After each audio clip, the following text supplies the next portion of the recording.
Stress, anxiety at depression, ano ito at paano maiiwasan? May mga araw na masaya tayo. May mga araw naman na parang mabigat ang pakiramdam. Normal yan. Lahat ng tao dumadaan dyan, bata man o matanda. Pero minsan, may mga feelings na mas malalim, mas mabigat, at mas nakakaapekto sa ginagawa natin araw-araw.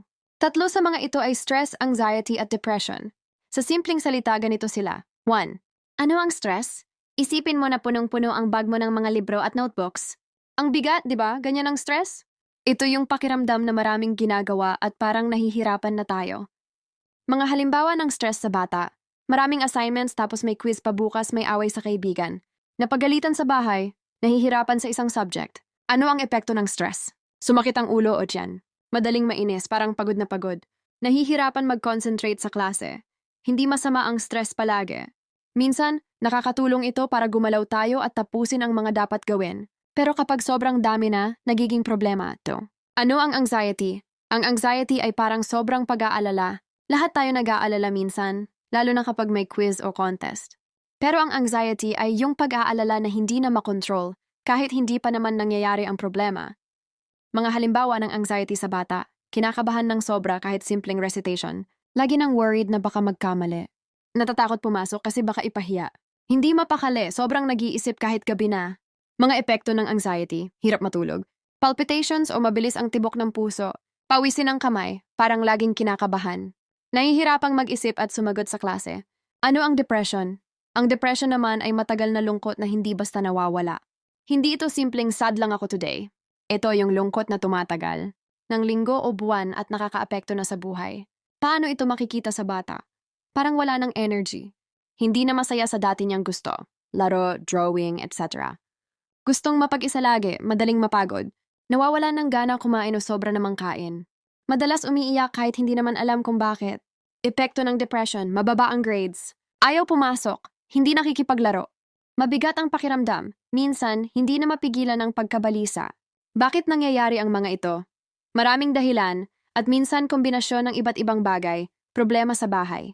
Away sa kaibigan, bullying. Hirap sa school activities, pagkawala ng taong mahal, pagod at puyat. Malakas ang pressure maging perfect. Hindi kasalanan ng bata kung nararanasan niya ito. Natural itong feelings na kailangan lang ng tulong para ma-manage. Mga epekto sa araw-araw na buhay ng bata. Kapag hindi natutulungan, pwedeng maranasan ang pagbaba ng grades, madalas na pagliban, pagkawalang gana sa pagkain, laging pagod, pagsakit ng ulo at tiyan, pagkadulas ng memory, nakakalimot ng instructions. Nahihirapan makipag-usap sa iba, kaya importante na maagang malaman at matulungan ang mga bata. Paano maiiwasan o mabawasan ang stress, anxiety at depression? Good news! Maraming paraan para mas gumaan ang pakiramdam ng bata. Magpahinga ng tama, kailangan ng bata ng sapat na tulog, 8 to 10 hours.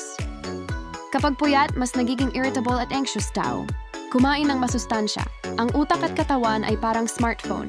Kailangan i-charge at bigyan ng tamang fuel. Prutas, gulay, tubig, malaking tulong. 3. Maglaro at mag-ehersisyo. Movement is magic.